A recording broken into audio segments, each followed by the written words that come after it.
Hey there, coaches. I'm Rich Prado, owner of Play in School and host of Travel Ball Talk, where I talk to travel ball coaches from the best organizations about the current and future state of travel baseball.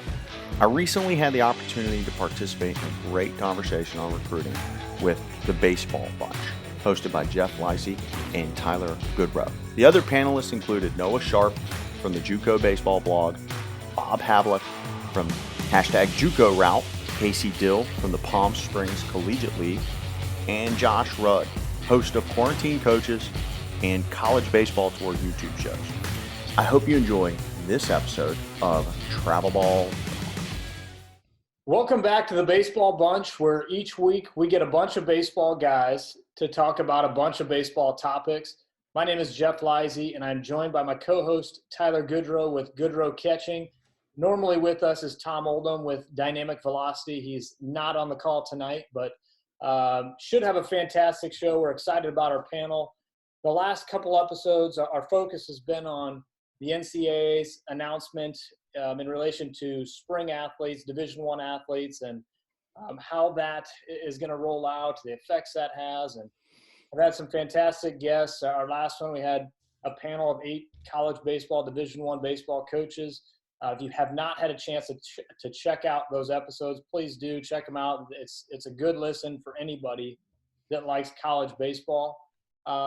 With that said, tonight we want to throw our focus more to recruiting, how this is affecting a high school kid, a junior college kid, what our advice is for these kids, and have just a fantastic panel. We're excited about the show. I'm going to let everybody do a quick introduction for themselves. And I say quick. In our past episodes, we've wanted the introductions to be quick and get things rolling. I'd like you guys to take a little bit more time than normal and give us a good description, who you are, what you do, what you're doing for kids. Let our audience know who you are, how they can find you. And like I said, don't be afraid to take a little time on the intro. So Noah, I'm going to let you go first. We'll throw it to you and go ahead and give us an intro. So I'm Noah Sharp. I am, I guess, the creator of the JBB, the Junior College Baseball blog, something that honestly took on a mind of its own once I started it. I mean, the guys over at JUCO Route know I kind of hit them up when it first started, and they've kind of seen this thing grow exponentially since it started. And I mean, it started as, it was, I was a junior college guy, and there wasn't a D1 baseball news outlet. So I was like, well, I'm kind of bored. I'm a teacher. I have extra time in my planning periods, and why not kind of do something, have some fun with it? And then it kind of snowballed, but in a good way. And now it's become what it's become. And I mean, in helping kids, we've helped, I guess it's me and one other guy. And there's been some high school to junior college, help, but a lot of it comes from different four-year universities. Wow, universities coming to us and saying, hey, we're looking for a shortstop that fits these descriptions. And then we go through our notes and it's okay, well, we've got ABCD, here's what we have. They send it to them, and then they kind of, bounce it back. And some schools use us, I guess, a little bit more than others, but at the same time, that's something that developed in the end of last year, where it wasn't the initial focus of it, but it's become a outlet, a place to, help showcase guys that never had really a place to showcase anything before. And it's kind of, I guess it was right at the start of when all the social media baseball stuff kind of started to pop up. So it bottled fire, I guess is what you could say. I lucked out and started it at the time I did. And it's kind of become what it's become. Awesome. Thanks, Noah. How about Rich? Give us your intro. Hey guys, Rich Prado. I own and run Play in School. Our main focus is teaming up with the travel ball organizations, handling all of their players' college recruiting videos. And so that's the day job is the organizations that value video will outsource their film to me. We'll come in, we'll film everybody A to Z, 1 through 100, in order to provide an easy way for the travel ball coaches as well as the kids to be able to disseminate video as part of their communication and marketing. Beyond the film, I have, we're probably 60 episodes into Travel Ball Talk, which is my podcast. Had Jeff and Scott Stoliker from the Nebraska prospects on late last year, and so the podcast has been a lot of fun. It's kind of like Noah was saying, you get a little bit of free time and you want to explore other projects. One of the things that I've done in addition to the videos, in addition to the podcasting, is about a year, two and a half years ago, I put together an online course. It's kind of funny. Everybody's sitting around looking at online education, and my course, I call it a course on recruiting, but I always do the bunny ears because it's really a course on communication strategy. And the same skill set that high school kid going through recruiting needs to know and needs to leverage is that same thing that the college graduate who is going into the workforce needs to know and needs to leverage. The ability to network and to grow your network, the ability to be proactive. So that's sort of rounds out my days. It's the filming for the organizations. It's the podcasting. It's the supporting the students that are inside that course. Awesome. Thanks, Rich. Bob, let's toss it to you. Yeah. Hey, thanks for having us, guys. We're very excited to be here. And just to give you a little bit of background, my name is Bob Levac, and started JUCO route basically became through actually my son when he started his recruiting process. And I kept hearing some of these young guys say, "Oh, just go the JUCO route. We'll go the JUCO route." And then one day I was listening to talk radio, and the local guy here was talking about a football player that said he was going to go the JUCO route. And I was driving at the time, and I said, "You know what? I'm going to put this thing on a T-shirt, see what happens." So I put it on a T-shirt. I got it copyrighted, trademarked. Started a Twitter account. Next thing you know, I was just promoting junior college baseball and started following the schools and the coaches and retweeting their stuff. And when kids would commit, we'd put a congratulations out there, hashtag JUCO route, hashtag trust the process. One thing led to another. We started some showcases, and ultimately led us from showcases, which we still do today, into more of a recruiting service.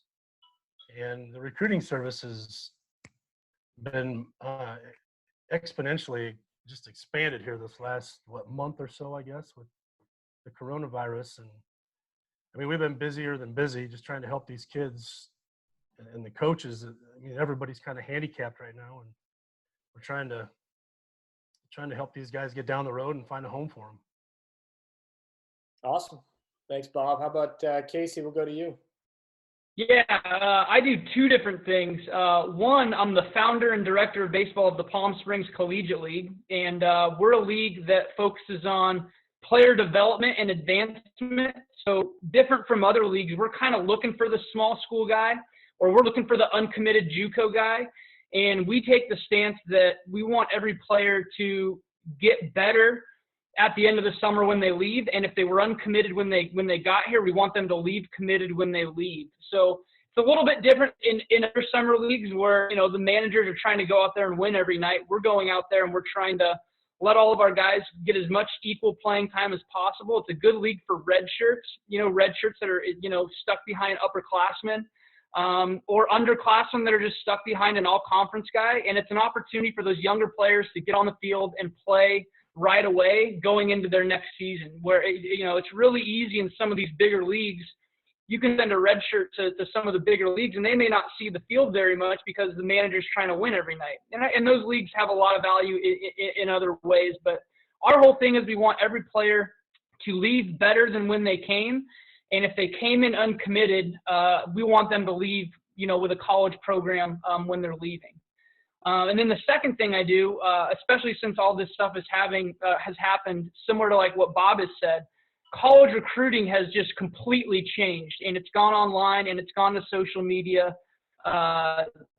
Since that has happened, I've hooked up with a company called Sports Force, and they take a personal approach to college recruiting, where it's one-on-one. I take on 5 guys at a time. I don't take on anyone else until I've helped that guy find a home. And I mean, there's college coaches that are getting swamped with emails and videos and all this stuff by players right now, hundreds probably. So players having a personal person to be able to help them through the process, a person that knows coaches and has connections and that kind of thing, is really important right now. So yeah, the summer league right now, we're looking at operating. We operated a facility, the former spring training facility for the Los Angeles Angels. So we have 3 fields on one site. We're all self-contained. There's no travel. So at this point, we have a very good chance at operating. A lot of other summer leagues right now, because there's different ownerships and they're in different communities and there's travel, there's just way more moving parts that go into a league operating, whereas we're self-contained, there's no travel, we're all in one facility. So it's looking pretty good for the summer season. I know a lot of guys are just anxious to get back on the field and start playing, and even more so get exposed to college coaches. So we're on schedule to start in June. I mean, things change every day, but as of right now, everything's looking good. Awesome. Thanks, Casey. And last but not least, Josh, take it to you. Hello, how are you? First off, Jeff, Tyler, thank you guys very much for inviting me. I'm not sure how I made the list. I saw who you guys have had here the past couple of weeks, and it looks like an awesome group. Not sure if you're running out of options or something, but I appreciate you bringing We're excited me. to have you, Josh. I am a fully independent baseball guy. My background is in teaching and coaching. And I had little kids, 6 and 4 now, and just couldn't coach anymore. So I got into somewhat of the recruiting side and decided, not going to be part of a company, just really be able to kind of be free and do whatever I want with it. I've been extremely fortunate to make really good connections in the game and just, try to meet people by meeting people who can help me meet other people. Fortunate to have got connected with Rob Friedman over at Flat Ground and Pitching Ninja. And the goal has been to put out a lot of free content so that kids and families can navigate the system by themselves, or, have a better chance, because not everybody can afford a service or a showcase or a camp. And so there's a lack of information out there. And so the goal has been to try to put as much information out there as possible, while also promoting, just the game in different viewpoints. We have a series going on now, Quarantined Coaches, that kind of like Noah said, just, there wasn't really much of a plan. It just kind of took its own life and has been very cool. We did a college tour with Jake Robbins from Showcase Baseball Academy, who I know Rich has talked to quite a bit. And it's just really just having fun, man. Just going out, doing whatever, putting out as much content as possible. It's, that's what people love is baseball and content, and it doesn't matter really what we're talking about, right? It's something, especially at these times. So again, I appreciate you bringing me in, man. Absolutely. No, that's awesome. So all you guys had alluded to in some way that what's happening right now, this pandemic has impacted what you're doing on your everyday life, whether it be good or bad. I guess my question to all of you is, what messages do you want to be out there to the players, the amateur players that are looking to get recruited during this time where we might not even play summer ball this year? What would be some of the things that you would say, okay, this is what you should be doing, and how has this impacted the way that you guys have maybe changed the course of what you're currently doing in your businesses right now? So I'll throw that to anybody. I'll jump in. First of all, I've said it a bunch of times in the last month. School is canceled. Baseball is canceled for now. Summer baseball might be canceled.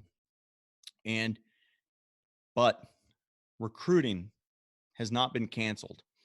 Okay, so if kids are sitting on the couch, if they are not proactively communicating, if they're not out networking, they're missing an unbelievable and unprecedented opportunity to be continuing to grow relationships, to start relationships. And I think that's, I'm gonna pass the mic, but the number one key thing that kids need to remember and their coaches need to remember is recruiting is not canceled. A lot of stuff is, but recruiting is not. Awesome. Love that. Bob, what do you got to, for us? to Go ahead, add please. on to that, I think just being like a positive voice, like so many kids are scared right now. Like I get kids that are just worried if they're ever going to get a chance to play baseball again. And just, I mean, it's hard for all of us as older adults in baseball, coaches and recruiters and all that kind of stuff. Like I know all of our lives have changed. But just being a voice of positivity and encouraging guys to stay active, whether that's in the weight or maybe not in the weight room, finding ways to work out at home, finding a field where you can run at, and yeah, absolutely staying active in the recruiting process. Like once the NCAA dropped the new eligibility rules, things kind of like spiraled and started, recruiting started picking up like crazy. And, if you get caught behind, you get caught behind. So I know I have just tried to stay strong, stay positive, and just encourage guys to use this time to find ways to stay proactive. You can't do nothing right now. You can't just not be training. You can't not be doing recruiting, because when baseball comes back, you're going to get left out. So just staying active in the recruiting process and finding new ways to continue to train. Before somebody jumps in there, I just want to ask a follow-up to that. Do you feel like that these kids should be doing as much video as possible and then posting as much video as possible, whether it's just a simple drill that they're doing, or are we looking, or I shouldn't say we, but the college coaches, are they looking for videos that are spliced up that have metrics that are overlaid in the video? Like, what are they looking for? I know I look for a skills video. Sorry if I interrupted. Bob does a really good job. He's actually sent me video. I'll use Brandon Zwiener as an example. Bob, like when he was coming to College of the Desert, it wasn't a highlight video. It was a skills video. I think any coach could look at a video and see a guy hitting a bunch of doubles and stuff, right? And go, okay, well, where's the 7 times that he got out in the 10 at bats? I want to see skills videos. I want to see a guy throw. I want to see a guy's bat speed. I want to see him run. So. Yeah, I'd jump on and piggyback on that. I think going back to the original question, Tyler, maybe before the one you asked, but the two things that come to mind for me is kids, they've got to stay active, right? We still got to work our craft, and I understand that facilities and space is limited, but get creative, right? We can go and play catch in the street if we have to. We can do what they call a prison workout in the house. You can do things to continue to enhance your physicality and your body. And the other thing I think is the videos. And Casey, you're spot on. I've had people send us videos with a double, a triple, and a bunt. I'm like, let's get some skills. We want to see some. So if you're a pitcher, we want to see a couple different angles with 3 or 4 pitches. We want to see 7 to 10 swings. If you're a shortstop or an infielder, let's see some throws across the diamond. And the more information, in my opinion, that we hear from colleges, the more information, the better.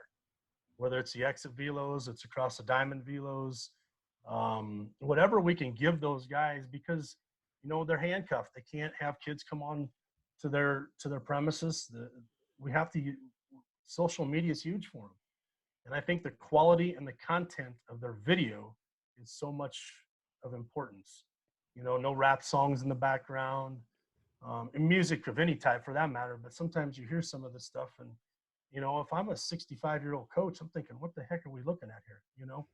Just get a simple, nice little skills video and then get it to some of these guys that are sitting here on the panel and let us help you out. Josh, you looked like you were going to say something. Yeah, no, it's good.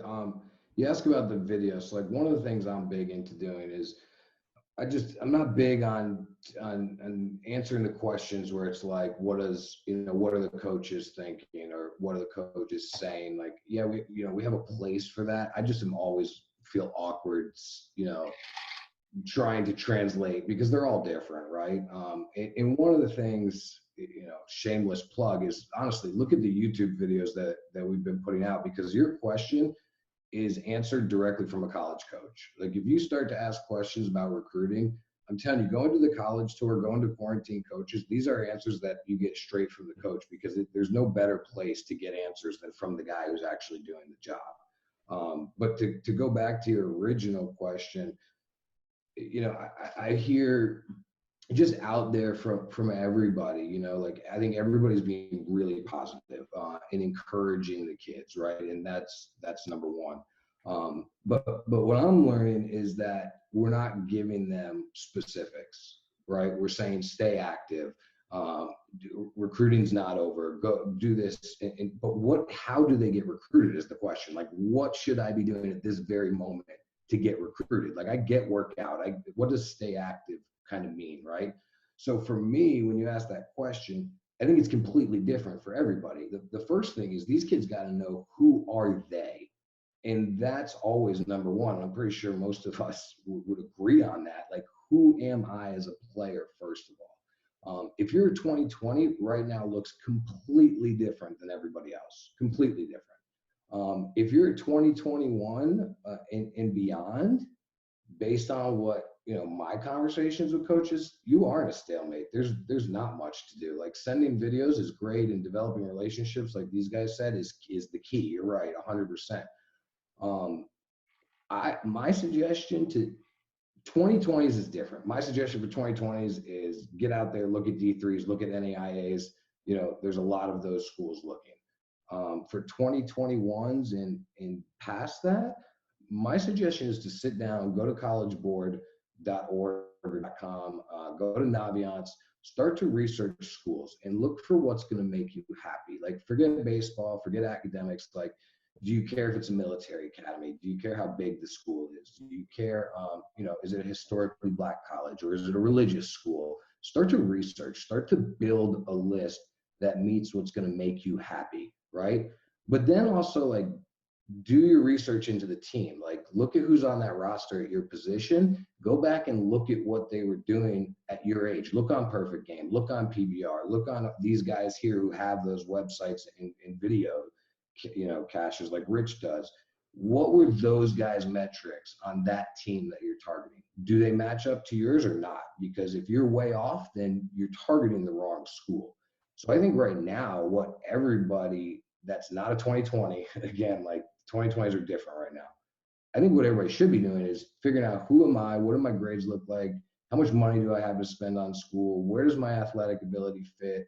What, you know, where should I be targeting so that when things do start back up, you can go at it? Or like Rich was saying, you can at least start building relationships. But just going out there randomly and sending videos, like, that's all just such a waste of time. And I think right now the focus, and again, my opinion, should be on themselves and not on the colleges and what the colleges are looking for. Tyler, and even from our conversation earlier today, Josh, I mean, you're a guy, I can tell you try and individualize it. You try and find out a lot about the kid and what their needs are. And I agree. I mean, I think that's important and an important initial step for every player, right? Whether it's now or any time. So yeah, I love that point of view. Rich, I think you were just going to say something. Yeah, I was those questions that Tyler asked were, I mean, probably kind of a combination of all of the notes that I put together of things I wanted to briefly touch on. You asked about social media and the videos. I mean, I've honestly had to unfollow a couple of organizations because they're putting every single, the one throw in the backyard, the one swing off the tee in the driveway, the squats down in the basement. All that stuff is cool. And I don't want to discourage anybody from doing those things, but that's not a recruitable asset. You go and look at my Twitter from the last couple of days, and I've tried to remind myself when I say things out on Twitter, it's really, these are just bookmarks for me. These are things I'm trying to remind myself about. And I look at Twitter as it's a mass marketing tool. It's a one-to-many channel, which is great, right? Like Nike puts a commercial on TV because they're marketing one-to-many. So you should do those things. And I do those things. And I have a big email list, and I send emails to thousands of people simultaneously. But the thing that moves the needle the most is the one-to-one contact. Like if I send a text message, or a travel coach sends a text message, or any of the guys on this line send a text message directly to somebody in their network, that's going to have 100% open rate. 100%. They're going to look at what you sent. And if you're going to be talking about a kid, you got a way better shot of that guy on the other end of your text message looking at that kid, looking at that video versus your tweet. And if you don't believe me, because I know that 99% of people on here, not on this call, but on Twitter, have never looked at their analytics. Go to your Twitter analytics and pull up your engagement rates and your interactions. And you may have 20,000 people following you, and you find out that you're only getting 1% engagement. People are just scrolling. They're just scrolling. Nobody's stopping. The video might have 1,000 views, but a view count on Twitter is just that somebody scrolled past it and it started an autoplay, right? So this is a reminder for me.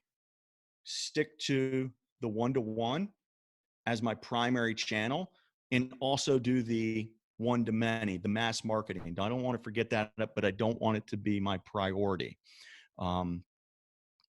Josh, by the way, I got to jump in and say, man, the content you have been putting out has been awesome.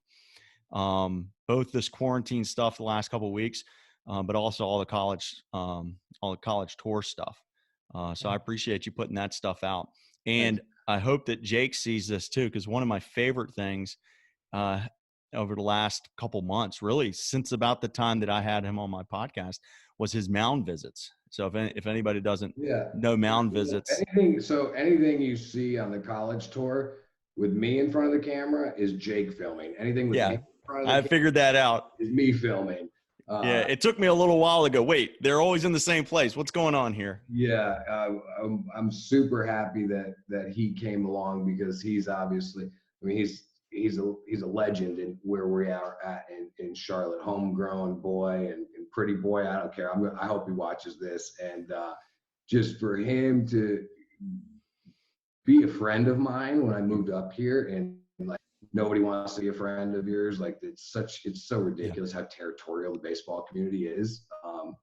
And he's phenomenal. If he didn't go, then the college tour wouldn't happen. I feel like he was the reason that it happened and that everything went smoothly and everybody was excited about it. So yeah, he's great, man. That's Jake Robbins from Showcase Baseball, if anybody didn't catch that. I didn't want to give him the full plug. Oh, man, cut that out. I'll edit that out in post.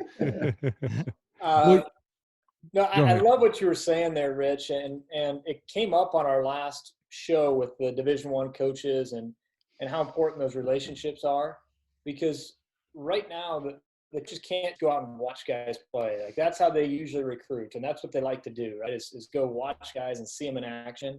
Well, they can't do that. So sometimes, if a kid sends a coach a video, it might not mean a lot. But if the coach calls anybody that's on this show right now, or Tyler Goodrow or myself or whoever, right? It's somebody that they know and they trust. And guys like you, Rich, or Josh, or know any of you guys, right? They call you and they know you and they say, hey, tell me about this kid, or you tell them proactively about a kid. They're going to listen, right? And that's going to go a lot further than just seeing a video on Twitter. So I love that. I mean, the relationships are so important. Any kid that's listening right now, if you have someone that's well connected, that knows college coaches, you got to lean on them and you got to use them. From a video standpoint, for 12 years, I've been up on my soapbox, just pushing video. And 12 years ago, the old timers were telling me, well, video doesn't get kids signed. And I told them, I know.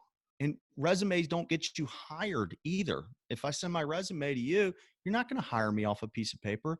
The same is true with video. It's not meant to get a kid signed. It's meant to begin a conversation.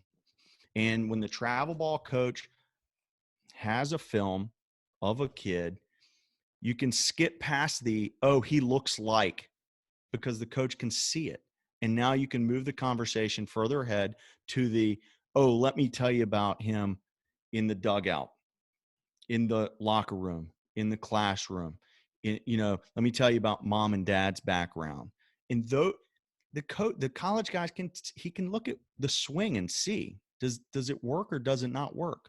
And now let's move forward to those intangibles, which is I'm gonna respectfully disagree with you in some senses there. okay. Yeah, let's hear it. And that's why we're here, right? To have Yep, absolutely. Because I think it depends on who you're talking about, right? I think it depends on the school, the level you're talking about, because you're right. It's all about the connections. It's all about getting that digging deep information for the higher profile schools. But I think when you're talking about some NAIAs in the Midwest, D3s in the Northeast, like personally, I've had the experience where they've never once seen the kid play. They've never once, in fact, a couple of kids committed recently based off the social media, like little thing we did a couple of weeks ago where we were just saying, here's schools that need stuff. Like smaller schools that don't have the budgets to get out there and see kids, they will offer based off videos. Now, it's probably not the school that comes to the top of the mind when you're thinking about like, where do I want to commit? But I know, I've dealt with it. There are plenty of schools, smaller schools in smaller regions with very limited budgets that will happily take a kid that's grown up playing year round in the Southeast to come to Minnesota or to Maine or whatever. Show them a good video and they're like, hell yeah, man, this kid from down there, he's got to probably be as good as what we're going to find up here at this point. So I'm going to have to disagree that we disagree, because I don't think we do. Okay. I think you're describing the exception. I don't think that's the rule, right? Like I think there are outliers. I've seen plenty of those outliers, but those are outliers. Like I don't see lots and lots and lots of that stuff. And so when I'm talking, you know what I mean? So I don't think we disagree. I would say for 2020s right now, that's the way you're going to get signed. If you're an uncommitted 2020 and you're going to get signed. Yeah, because there's not going to be any baseball between now and June. Right. But I think even if there was baseball, I think honestly, like that's probably, unless you're going to I don't know. Yeah. I'm different in that regard. Like if you're going to NAIA and D3 or lower and you're going out of state, like I think a lot of them will. But you're right. Like that's when you get down to this point, right? Like you're an uncommitted senior with a couple of months left. Yeah. We're talking about some Hail Marys coming up. Which brings up another point that maybe I'll mention this. I had on Tyler Corson on my podcast today. He runs NLA down in Montgomery, outside of Montgomery, Alabama.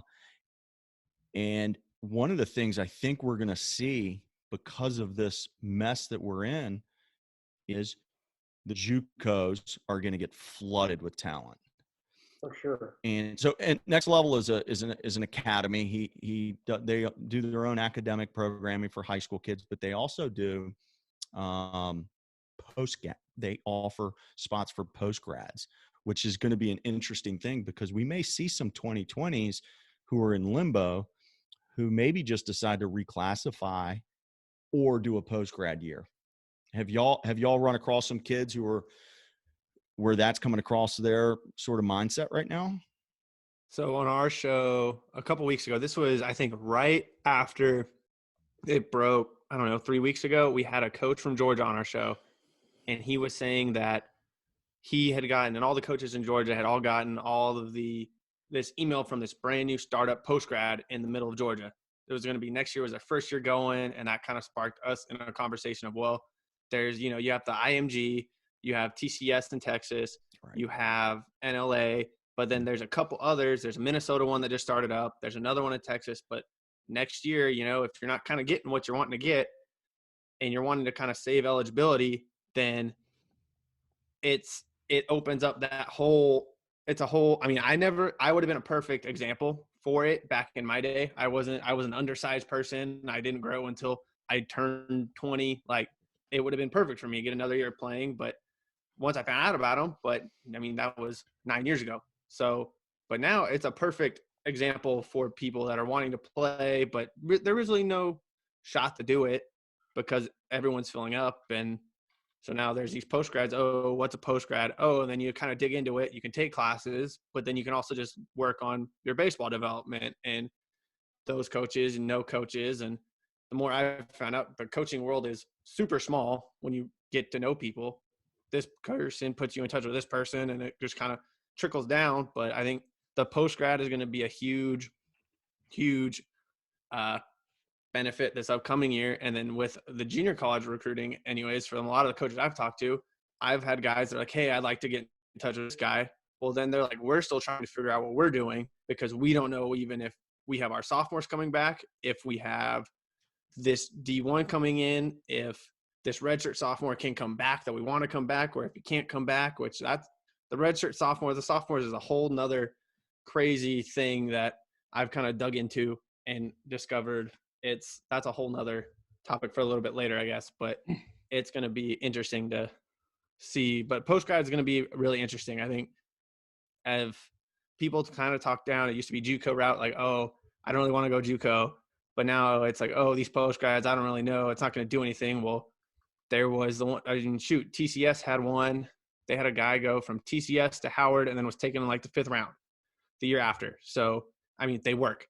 IMG, I mean, everyone knows IMG anywhere, from football to baseball to so it does work. It's just no one knows about them because there's very few and very far between where they are. So Noah and Bob, I mean, I would like you to go down that road a little bit, Noah, and with the sophomores, redshirt sophomores, and what's going to happen with a lot of those guys. I mean, talk to our audience a little bit about that and what's happening there. So when it comes to the sophomores, there was a couple people, because everyone, is a lot of them are getting the year back. But then I guess this is more specifically to junior college sophomores, that would have been this year, and then 4-year sophomores this year. So you get the whole year back, but say at the junior college level, there's certain requirements academically to be at the schools. So what happens when you didn't get the looks you were wanting to, you're waiting this year, I wasn't an early signee. I wasn't, I had a couple people talking, they were going to come see me, but now the year's canned. So what do I do? I was going to graduate. I am going to graduate in May, even though I'm taking online classes. So I cannot go back to, I'll just use, say, Eastern Oklahoma, because I was talking to them today. Eastern Oklahoma, I can't go back there. So what do? I can't go back because I don't have the hours, but I don't have an offer to, go on to the next year. So now they'll come to me, I'm sure they're coming to Bob. I'm sure they're going to a lot of places to blast out videos, tweet out videos to try and, now they're panicking. And then there's I got asked the other day this was from a 4-year school. They were asking me what happens to, say, a sophomore that was going to be a sophomore this year, but he gets the year back. So now he can technically transfer to a junior college and be a sophomore on the field again, even though he was going to be a junior the upcoming year, but he gets the year back. And then that sparked a whole nother debate and wormhole. And I'm pretty sure, I mean, if you're getting the year back, you're getting the year back and you can transfer. It then goes back to, does he have the hours to still be a sophomore at the junior college? And that was just a whole nother, wormhole. I tweeted out probably about a week ago. And I mean, there was a lot of answers that came from that because I didn't even know the answer. But then again, it comes back to your hours in the classroom. So the 2020s going to college is interesting, but then the 2020 sophomores, it's like, if you didn't get the looks, what do you do? Well, I didn't get the looks and I'm trying to find a place for next year because I can't come back even though I want to. What do I do? And so yeah. So if y'all have any answers for that, it's just a whole wormhole, dark hole of questions and answers and speculation and all that. And the bounce backs that come back from D1 that are sophomores, there's so many of those kids out there right now that, and they're not patient. They want something now, but they don't have the answers. They don't have schools interested. They didn't get a huge sample size in the spring to maybe get a school that they were interested in. So it's a very frustrating situation for sure. JUCO is going to be pretty good next couple of years, isn't it? I've already gotten a couple texts from coaches that said, I think I was telling Jeff this earlier today, but a couple, and then you have the 4 years that, they release the sophomore from their signing. They'll honor it if they want to come, but they realize, stuff changed. So they honor it. Well, a handful of schools I've talked to, they have 4 or 5 Power 5 signed guys that are like, no, like I want to come back. I like what we had. They had a core group of guys that have been there for 2 or 3 years already. Well, they're coming back. And so they're going to be 3rd or 4th year sophomores, in quotes, that were already doing really well, but now they're coming back on top of adding D1 bounce backs, on top of adding the guys that were redshirting, but now they get that year back that are. So it just at junior college is going to be, we talked about this, I think, on our show every week now, that it's just going to be I think college baseball next year period is going to be an amazing thing to watch, just because the talent from top to bottom is not going to be separated by very much. So it's going to be fun. And Josh, was that you that I was having a conversation with today that about people just having to reevaluate kind of their ability level, what they're thinking? Is that you? Yeah, we were talking about that earlier. Again, I think the great thing about what you guys are doing here is that it seems like all of us are kind of from different regions, and in the cultures, one of the things that I'm trying to do with the quarantine coaches is, like, today I spoke to Oregon, PD I knew at Long Beach, but I'm trying to get to the West Coast guys where Casey is and line up something with San Diego. And I'm learning that, like, the cultures are so different, right? And the way people do business is different.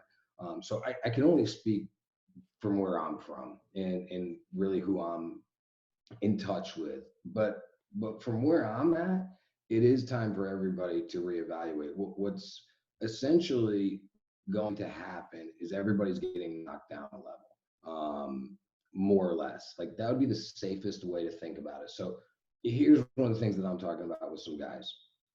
If you were take a kid that was talking to quite a few mid-majors in the Southeast and looked like, things are lining up well to make this happen over the summer. That list of 15 mid-majors that maybe they were communicating with, like, that maybe just went to 4 or 5 mid-majors. So what I'm suggesting to some of those kids is start to look at the D2 level and see what your top, what would be your top 15 Division twos, and would you be willing to go there? Because what you can do is you can get ahead of the race in that regard. Because what's happening, and again, I'm only speaking for really my region and where I'm in touch with for the most part, where most of my conversations are taking place. But from what I'm understanding is that college coaches are not going to be in a position to really know what it is they want in this 2021 class until you get to about January, which is insane if you think about it. You're talking about mid-major, really good programs, even Power Fives that I've communicated with, talking about we're not going to know and we are going to want to bring on guys, but it's just crazy, right? Because summer, everybody's focused on, I hope we get out there this summer. I haven't had a coach yet tell me that they're going to know what they're looking for this summer. Like, it's going to be so weird. Like, coaches are not going to go to games and know what they need this summer, right? So I'm kind of jumping all over the place, but the point is that everybody's getting knocked down a level. If you're 2021, your timeline just got pushed way back. And so you're going to play that game where it's wait, see what happens, maybe miss other opportunities. For me, for guys that, I talk to, players I talk to, high school coaches, travel coaches, I am strongly recommending that everybody reevaluate. If you have a list of 15, we'll make another list of 15 that's a notch below that. And maybe be ahead of the curve with those next 15 teams, if that makes sense. With how bad this has been, is there anybody that you would say that has an advantage right now? Like, anybody? In what sense? Like who?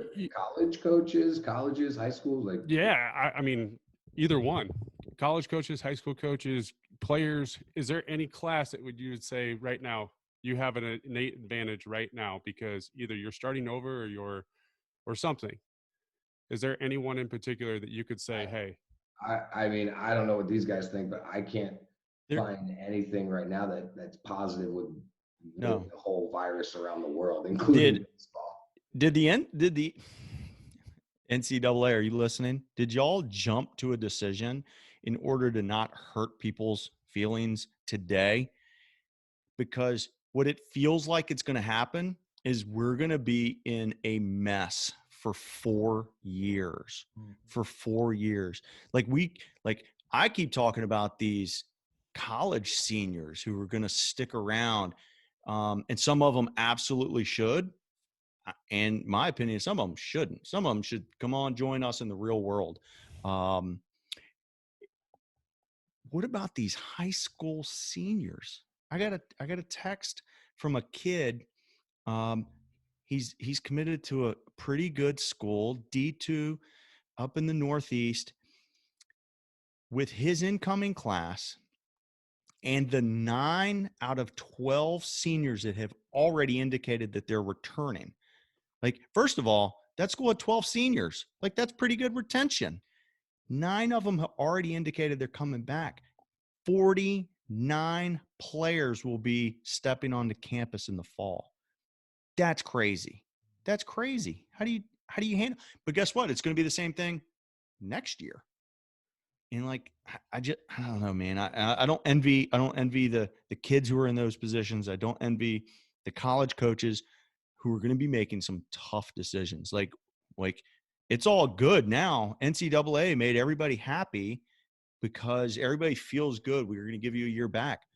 Wait till some kids start getting cut. And it doesn't matter. Is it going to be the high school kid who committed and he gets the axe? Is it going to be the 5th year senior who thought he's going to play another year? And the coach is like, yeah, no, not happening, buddy. You didn't get any ABs your first 7 years. You're not going to get any this year either. Sorry. So I don't know. It's just been lingering in the back of my mind. Like the NCAA maybe should have made a decision on 2020 college grads and then punted on making a decision on 21s, 22s, and 23s until the dust settled. I don't know. I think they did punt. I think they punted. Well, I think they punted everything. Everybody. Yeah. Instead of I don't know. I think this is going to haunt a lot of college coaches for 4 more years. Well, and I think you're going to see, like you just said, more kids that get cut, more kids that transfer. I think you're going to see a lot of 2020s that end up redshirting next year, right? Because I mean, if you're currently a freshman at a university, I mean, that's a big advantage over the class behind you. You've already got some game reps and a year of just getting acclimated to a college life and everything else that goes with it. So, Tyler, I'm trying to think of your question because I think it's a really good question. Is there any silver lining here? Right. I think that college freshmen, that 2019 class, and even the 2018 class, they could put a real positive spin on this. They just got an extra year of eligibility. Forget baseball for a second. You can now enter a 5-year program and get a graduate degree. I think that if there's a group there that's like, oh, here's a great opportunity, I think that group, because I think your seniors, your juniors, like they're on track to graduate. Obviously, like they can't necessarily change their curriculum, but there's a lot of schools that don't offer the grad programs. But if there's a group that, hey, there's an opportunity here, I think it would be that group. I think it'd be 2018, 2019, where they can go into their guidance counselors, they can redesign their, what they're going to do academically for the next few years and set themselves up to leave with a graduate degree. And sorry to jump in, but your question was really good, and so I was trying to think of, is there somebody that benefits? That would be my answer to that. If I could piggyback off Rich was saying about the next 3 or 4 years down the road, I was talking to a school, one of the 4-year schools that we built a connection with, and they were like, well, we had a 2023 that was committed, but, that was money that we had given to a sophomore this year that we were planning not have. So now, what happens to those guys that, they're freshmen or sophomore that have committed? Well, the coach, I wasn't going to have player X 3 years down the road, but now he might be there because of this, because he's getting that extra year. We weren't planning on him being here. So now this screws 3-4 years down the road where that kid that we wanted to come in, and it's playing that whole, the 4-year, you're recruiting 4 or 5 years in advance. It kind of messes with that from the few coaches that I've talked to. And they're like, well, we don't really know what we're going to do just because, yeah. So going into, how about college summer ball? We still are on the timetable of the virus. We don't know when this thing's going to start to flatten out. College summer ball, do you feel like that what you guys are doing now, just, I guess, spring, is it going to trickle over into the summer if we have a summer season for college summer ball? Or, for those kids, like, throw it over to you, Casey. I mean, you run a league down in California. I guess if you want to answer that one. Sure, yeah, and I think what we're doing now is still going to trickle into the summer, because even if some summer leagues are able to operate, there's going to be a lot of summer leagues that aren't. It's going to come down to geographic location. It's going to come down to local government. I mean, a lot of these, some of these teams, lease fields from city government. There's going to be some city governments that just say you can't go on government property. There's also going to be college campuses that just go, you can't be on our college campus. So it's literally going to be a case by case basis where, there's going to be entire leagues that just can't operate, and there's going to be some that can. It's going to come down to geographic location, and ultimately the government and the colleges that own the fields are going to be the ones that end up making the decision. But even if summer baseball does happen, it's going to happen on a much smaller scale than it ever has. There's going to be more players that want to play, and there's going to be less roster spots than there probably ever has been. So what we're doing now, the one-on-one college recruiting, the getting the videos out, all that kind of stuff, absolutely will carry into the summer. Because ultimately some summer leagues, I think, will be able to operate, as long as everything keeps getting better. There's also the chance that everything keeps getting worse. Things kind of change day to day, but, I honestly believe that some summer leagues will be able to operate, but a lot of summer leagues, and some of the more larger, prestigious ones, and I don't want to just start predicting which ones will or won't operate, but some of the bigger leagues aren't going to be able to operate. What we're doing now, I think, will carry into the summer and is also going to carry, into the fall as well. Casey, I love what you guys have going out there. I think you guys probably have an advantage, right, in that it's one site. I love the development side with it, but I mean, you don't have the travel and hotels and all that kind of thing, right? If I'm understanding that correctly. Yeah, correct. Our guys do live in resort lodging, but they're timeshare, so they're privately owned. So there is a little bit more of an advantage there, but we're not relying on host families. Like, think of all these summer leagues that rely on host families that aren't going to want to let kids from outside of their area into their homes. I think that's going to be a big factor of it in some of these bigger leagues. Where are they going to house the players from outside of the area? I mean, I know if I have a family and I have kids, I'd have a hard time, even though I love baseball and the kid might be the greatest kid in the world, just welcoming someone else into my house with all this stuff going on, right? So I think that's, in addition to just, teams maybe not being able to get onto the field, is how many host families that these teams are reliant on are going to now want to let, strangers into their home now, and that's a big element of it. We operate out of a resort housing facility where they're timeshare. So we're not reliant on people opening their doors and kind of welcoming, kids into their homes.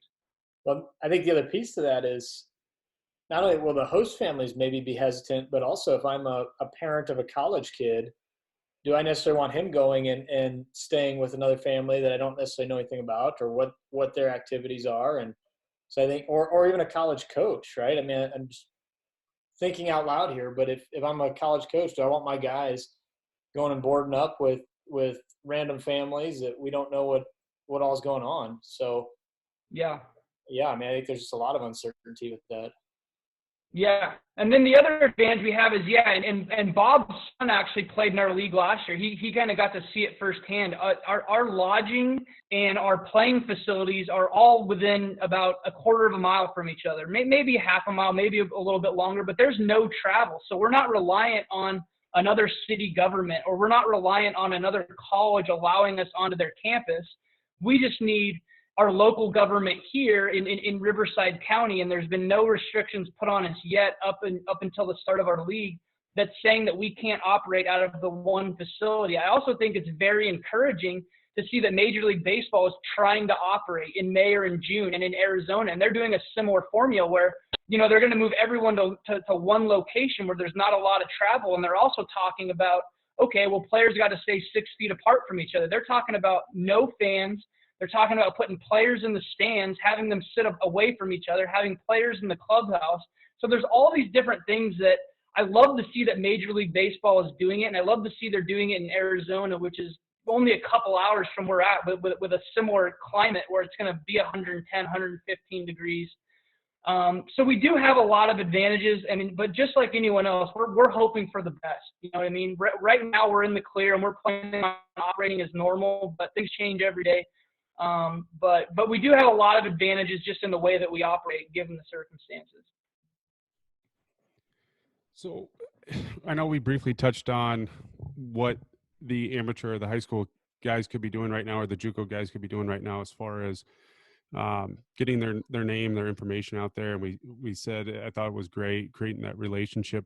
What, though, would you want to see out of these guys if they are submitting a video or sending information to them? What would be the advice that you guys would give? I'll start. First of all, I do video, right? But I'll always tell people the video is not the big deal. The action of communicating with coaches, that's the big deal. That's where you're saying, hey, hi, this is who I am. Check me out. Here's some people you may know that know me. And so what I've challenged my students to do last week was to email 50 programs. 50 programs. Sounds like a lot. That's 10 emails per day for 5 days. These kids have a lot of time on their hand. 10 emails per day, not that big a deal. So the interesting thing is, from a tactical standpoint, these coaches are also sitting around not doing a whole lot. So, if you follow online marketing at all, email deliverability and open rates have plummeted over the last 5, 10, 20 years. Like 10 to 20% open rates are really good. The kids who are sending out emails right now, I was working with a kid who got 26% reply rate, not open rate. He got 26% of the programs that he emailed responded to him. And so why are we emailing? It's because we want to begin a relationship. We just want to introduce ourselves and say hello. But the reality is we want to progress that relationships. And I keep telling people this week's emails are next week's phone calls. And that's the staircase that we're trying to get up, is we want to continue. And there's going to be some no replies. There's going to be a whole bunch of, hey, no's. We're either not in a position or you're not good enough. And all that stuff is good, but you got to start somewhere. So from like Josh mentioned it earlier, he's like, all these things we're throwing out were kind of generic. Well, one very specific thing, an assignment was to my group was a challenge. Get 50 emails out there. And as far as what is in it, it's introduce yourself, invite them to come and see you, which in this particular circumstance, it's a video, right? And you better be inquiring. You better be asking some questions.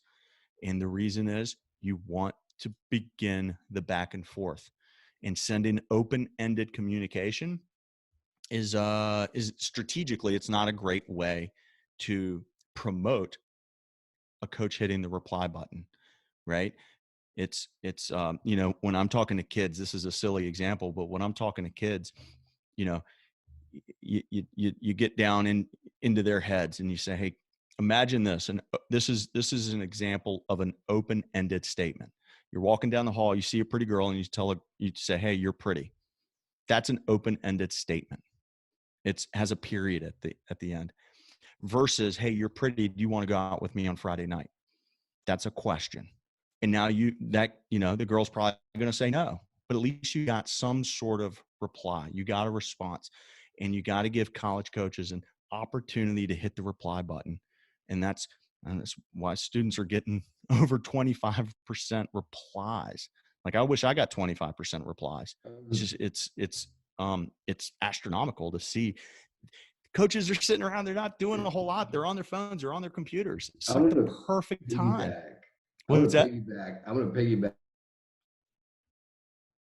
I mean, look at the coaches, the quarantined coaches thing. Like, I mean, I'm doing like 4 a day right now, and the reason is because these guys are at their computers, like you're saying. You got to realize the opportunities that are there, and I think everything that you said is 100% correct. And to add to that, what's another avenue? Because the point about the open rates is a great point.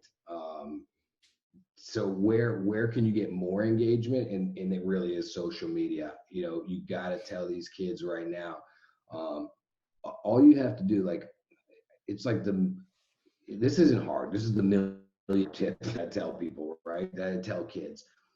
Get that video, get that 30, 60-second skills video that Casey was talking about, that they want to see skills videos, and Rich was talking about. They don't care about game footage. You can't tell much in game footage. Give them skills videos. Pin it to your Twitter profile so that it's the very top thing on your profile, okay? And then once you have a nice little video there, make sure, your info is there as well, which says your travel team, your location, whatever, your height, your weight. Then go and just start following coaches, start liking their posts, start doing everything. You want to talk about like getting look at how many you are literally, what players don't get is that they are literally in the coach's pocket all day long. All they have to do is make their phone light up, and they're going to look and they're going to say, oh, Josh Rudd, who's this little asswipe looking at me? Like, just being honest. And what are they going to do? They're going to click on my profile, and what's going to be pinned at the top is a video. Like, you're right there. So on top of the emails that Rich is talking about, because he's 100% right about that, even easier than that is to go onto Twitter and start liking what coaches do, or responding, or following them. Like, they definitely see that. Where Rich was talking about emails may get lost in the shuffle, I promise you they don't miss when people like their tweets, people respond to their tweets, people start following them. So if you want to, and then look, if you follow me, if you send me a video, like, I look at it, right? I may not respond. I try my best, and I know coaches do too, but I definitely look at it, right? And I think most of you would agree here, because all of you run really successful social media platforms. So I think on top of what Rich is talking about, again, that's 100% right. Get on social media and use that, to create connections or to get eyes on your videos and things like that. Like, social media is bigger than emails. I think we all can agree with that. What's amazing to me is these kids, these teenagers are so good at every single app, but they're allergic to email, and they're terrible at Twitter specifically, like TikTok, Snapchat, all those things that I don't even give those things a second thought. But the Twitter is where the coaches live. If the kids knew that and knew how to leverage it, I'll give you an example. A lot of the organizations we work with are posting up players' videos every day. They're saying, hey, let me feature this kid. And I'm like, if the 65 kids in that organization would just go retweet their freaking coach, the views would blow. They would blow up. It would be exponential how much traction that tweet would get. And you don't realize, just because it's not you that he highlighted that day, it's going to bring eyes to everybody. And the kids just completely, they're swinging and missing on Twitter. And I'm not sure if you guys agree with me. And again, this may sound like a shameless plug because he's helped me out and he is hosting my stuff. But truly, Rob Friedman's flat ground bats and his flat ground app are by far the best things that kids can tag. Like, I don't know if you guys agree with me, and you can disagree with me. It's not even close, though. It's not even close. In every college tour I've went on, and every quarantined coaches interview that I'm having, it may not be on film, but I've talked to them about it, and I've asked them, like, by far it's the best. Kids, if they're not tagging that, they're honestly making a mistake. And furthermore, not just him, hashtag uncommitted. Like, there's something to that also, like understanding how social media works and getting yourself into these certain categories. So I think again, like there's training. Like I do a lot of work with my guys, and again, I'm sure you guys do too, but a huge part of it is training these kids on how to use social media effectively, how to write emails effectively, right? Like don't send the mass email, actually put, UC Santa Barbara baseball in the title of it, right? Start something out with, I looked into your school and I like this major, something that is actually at their school. So I think, it's there. They need some people to tell them and help them and things like that. But there is a huge, huge opportunity right now for all of them. Like I was talking to coaches, there has never been a time, if you think about it, it's really wild. There's never been a time when right now, I guess the entire world is on the same schedule, but the entire baseball community in the United States of America is on the exact same schedule. Like it's crazy. Like there's a huge opportunity there. Yeah, and I'm going to piggyback on that. On our last show, we literally had 8 college coaches, 8 Division I baseball coaches. And when we asked what they're using for video, and I think we asked if they had any apps or what they were using, they all said Twitter.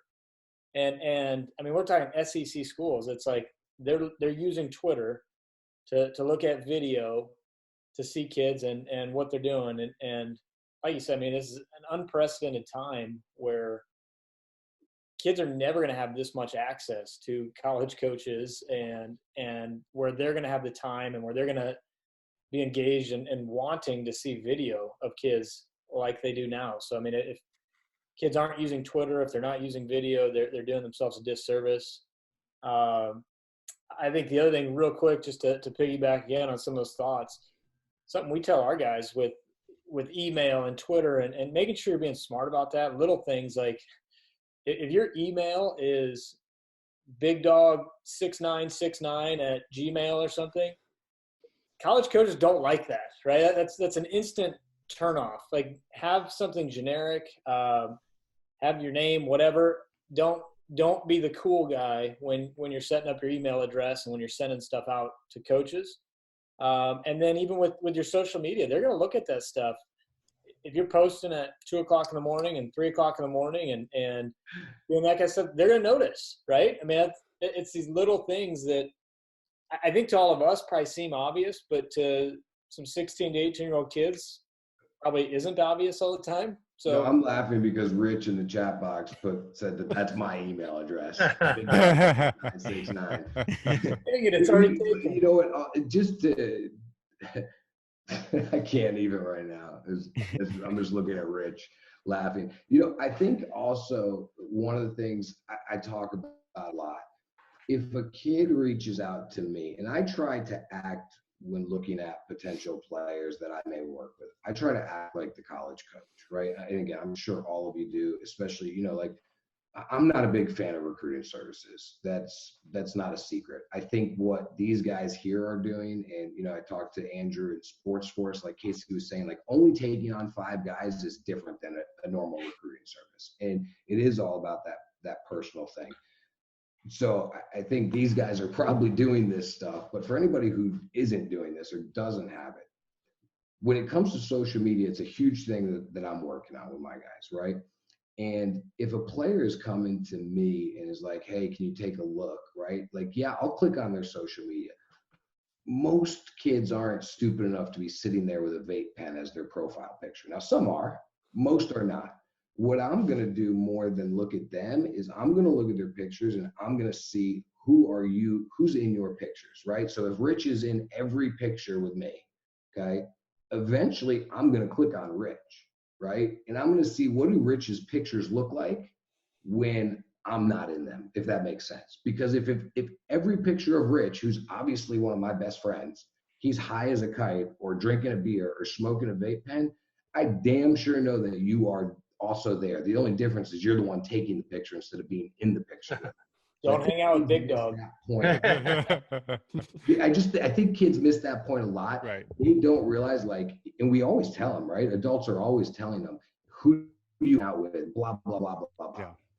But just because you're not in the picture doing something stupid, like college coaches' jobs are on the line. Where their kids go to school in the districts that they live in, this is a huge deal. They're not stupid. They're digging deep. All of us here, I'm sure, know that. So just with your social media stuff, again, I'm just piggybacking off of you, but it goes further than the pictures you're Right. posting. No. Like what are you liking? I can't tell you how many times a day I screenshot something, send it to a player and be like, are you effing stupid? Yeah. Like, why would you like this?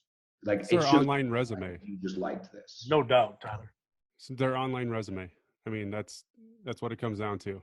I mean, everything. If you don't want somebody to see it, then don't post it. So if I could piggyback off of Rich was saying with the emails and the social media and coaches are all by their phones and all that. Well, we had on our show, I think it was this one that we released this past Monday, but we had an MLB agent on, and he's like, you know what? Not to sound like I'm desperate, but I slide into guys' DMs all the time. Like you're saying, a coach sees if you like his tweet, a coach sees if he retweets his tweet. A coach might not reply to a DM, but at the same time, he's going to see that he's got a little one right next to the little message box saying, and if it's just, hey, I'm Noah Sharp from Arroyo Grande, California. I'm a shortstop and I'm looking to possibly see what you're interested, or, just a simple introduction. Like same as an email. It's a simple introduction. A coach will see that, and, he might not reply, but chances are if he's like me, or if anybody, you get kind of annoyed when you see the little one right there. So you're going to click it just to get it away, but you're going to read what you clicked.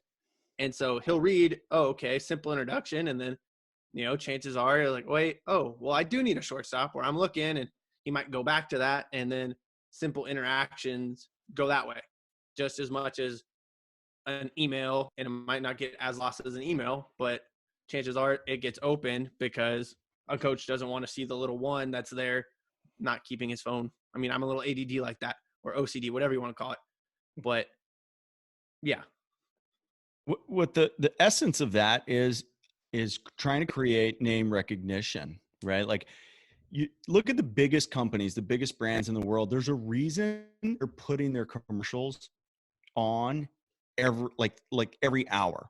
There's a reason those same, whether it's Nike or Apple, they're putting their ads in the magazines you're looking at. They're putting ads on the websites you're going to, and that's because they're trying to get multiple touch points. Like, when was the last time you bought something the very first time you ever saw it? Like, never. And what we're talking about is we got buyers and sellers, right? Like, these college coaches are going to be investing money in you, or time, or both. Nobody's going to make a decision. Josh, there's some exceptions to this, but most of the time you don't make a decision off of one swing. You're going to see it. You see the kid's name, and he liked something. He slipped into the DMs. He sent me an email. His college or his travel coach just called me. His high school coach called me. Now all of a sudden that was 5 touch points in one sentence. Easy. Rich, how did I get in touch with you? I mean, it was essentially the same. You cold called me. You picked up the phone, I think, and you said, "Hey man, I'm Josh." I am the best at bothering the shit out of people until they Hey. It goes from here's what I've experienced, right? With the college coaches, it's gone from, at first being like really aggressive, kind of annoying, right? Or maybe just fully annoying, to who is this guy, right? Start to look into him, to, oh, he cares about his players, to, oh, let me get on the phone with him. Like Rich is saying, 100%. Like, that's where a lot of kids need to just be aggressive. Who cares if they think you're annoying and never call you back, or email you back? Who cares? They weren't going to in the first place. Just keep doing it. That's how I got Rich. That's how you and I got in touch, right? Like, you even told me, you said, I texted you, I reached out after the Jake Robbins thing, and then you, after a couple of times, started looking into me, and we got on the phone. Mm-hmm. It's funny. This directly relates to this recruiting conversation, but so many people are scared of the word no. Like, coaches are scared to hear no, and the players are scared to hear no. But if I'm going to be a no at UVA, I want to know yesterday. I want to know yesterday because I want to move on. I want to move on with my life. I want them to tell me no, because then I can move on with my life. At least you have an answer. Exactly. You could have not asked anything and then not have an answer and never know, but at least you got a no. So, okay. Get to a no. Have a no. On to the next one. Absolutely. Get to a no, man. Every no you get is, listen, we're all in sales. Everything is sales. Life is sales. Every no you get is getting you one step closer to yes. You're and in the recruiting world, the no's are helping you figure out where you're going to fit, right? That's helping you evaluate yourself. Am I a no at UVA? Okay, I better lower my my target just a little bit. Okay, maybe I'm not a ACC guy after all. But man, if it's hard to tell a 16-year-old kid to get used to no. That's how's that kid embrace that? That's tough. I get it. That also goes back to what all of you were talking about earlier, though, like where it's all one of the problems that I have in the communication from the coaches to the players. Like they won't give that player the no, right? The direct no. This is not a blanket statement, but they will give it to you, right? That's where guys like us become very valuable, is that we can get that answer. And so it's like, what do you tell a kid? I mean, is it just a matter of, well, if he's not replying, that means no? Yeah. Yeah. A no response actually is a response in a lot of circumstances. Agreed. So do you guys feel like that moving forward here in the future, again, still a lot of unknowns, but that this will be the wave of the future for recruiting? I hope. I mean,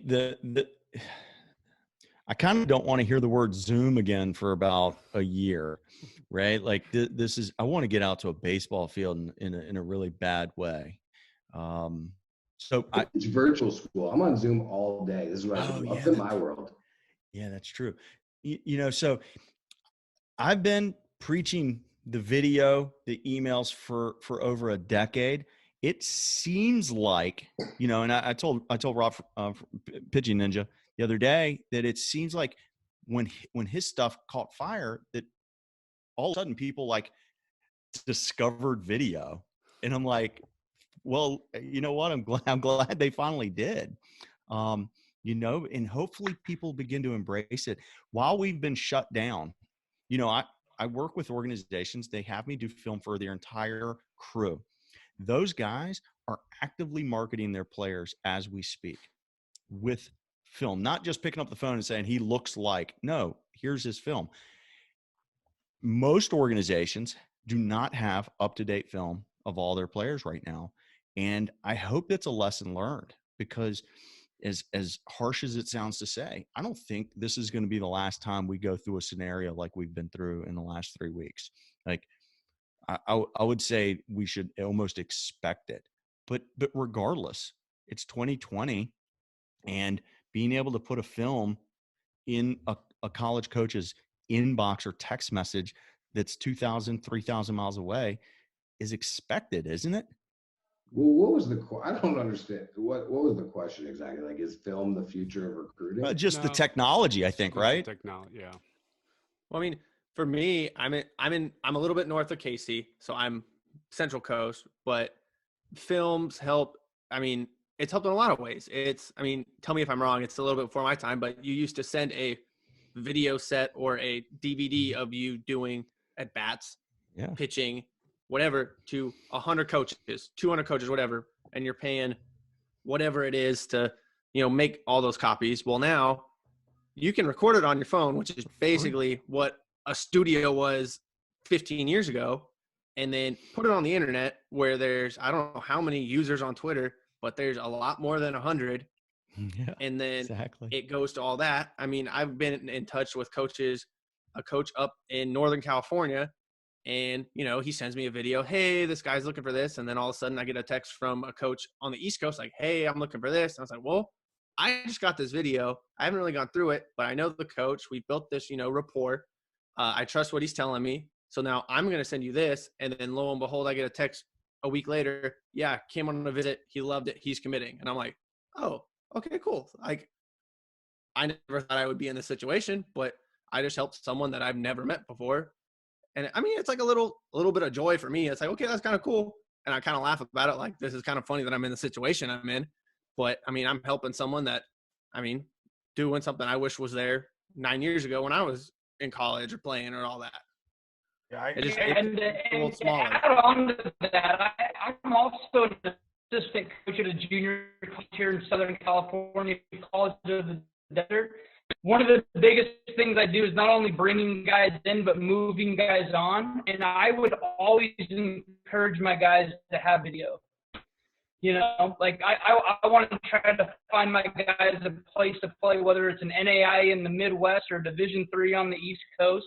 So a lot of times, to what Josh's point earlier, a lot of those schools like that will take guys without seeing them in person, but they want video.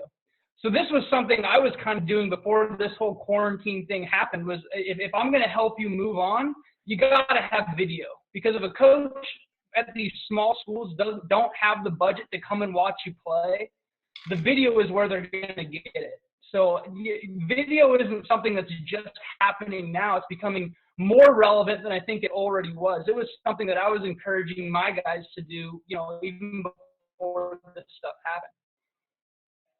Right. Yeah, I go back, kind of piggyback on to you, Casey, and then also Noah. You know, we get a lot of videos from a lot of different kids from a lot of different places across the country, and coaches will DM back or text back, hey, what do you know about this kid? Well, we really don't know anything about a kid. But then they end up going on a visit, or now they can't even visit. But, you know, I think to answer Tyler's original question, is this going to be better, like the wave of the future, so to speak? I don't know, if only time might tell, right? You can only get so much out of a video, but that's all they have right now. And we've teamed up with Field Level to add exposure, I guess, for these kids. And right now, currently, we've got 102. It fluctuates about every day because kids drop off because they get committed, but they're able to put their videos on there, and it's an online free platform, which essentially is what ours is. And between the two, we're getting kids. I mean, these, like you said earlier, these coaches they've got nothing to do but look at these videos. And I'm releasing these profiles 6, 7, 8 times a day, depending on when I get the emails from them, at all hours of the day. But, you know, to the success of the videos, yeah, it's not new, but it's all they have right now. So will it be successful down the road rather than just a relationship builder? Time will tell. I mean, listening to all of you guys and what you offer, like, part of me sitting here feeling like we're talking like, oh, poor kids, you know, how do we help them? Just look at all of you guys and what you offer. Like, the resources are out there. Like, part of me wants to be like, yo, I don't feel bad for you, kid. Do something. Like, it's all there for them, you know, like, it really is. It's easier to get recruited today than ever before. Personally, that's my opinion. More coaches can see you, there's more opportunity for travel, there's more connections, it's just by far, there's more scholarships, there's more grants, there's more all sorts of things. It is way easier today to get recruited than when any of us were their age. So the resources are there, like, pick them up and use them, you know? Like, how many kids, I would love to know how many uncommitted 14, 15, 16-year-old kids watch this show, because honestly, I'm guessing it's not going to be a ton. I'm guessing it's going to be people that don't need to get committed right now. Yeah, no, that's awesome. I love the conversation, guys. I want to kind of wrap this up. I mean, does anybody have anything else to add, or that you want to discuss, or really want to get out there right now? Yeah, subscribe to my YouTube channel. There you go. Yep. No, guys, I mean, it's an awesome panel. Josh, I think you said you weren't sure how you got invited, but man, I tell you what, all of you guys are super grateful, super thankful to have you guys on the show. Just a wealth of knowledge and information. For anybody that's listening, if you don't follow these guys, you need to. They all offer great services, and I think, like all of us, everybody's willing to help. Everybody has a little bit more time right now and trying to help kids out. So kids, take advantage of it. Use your resources. And like I said, use these guys. Guys, thank you all so much for coming on. Noah, Rich, Bob, Casey, Josh, again, thank you all. And everybody keep working hard. Thanks for having me. Thanks for having us. Thanks for having us. Pleasure, guys. Yep.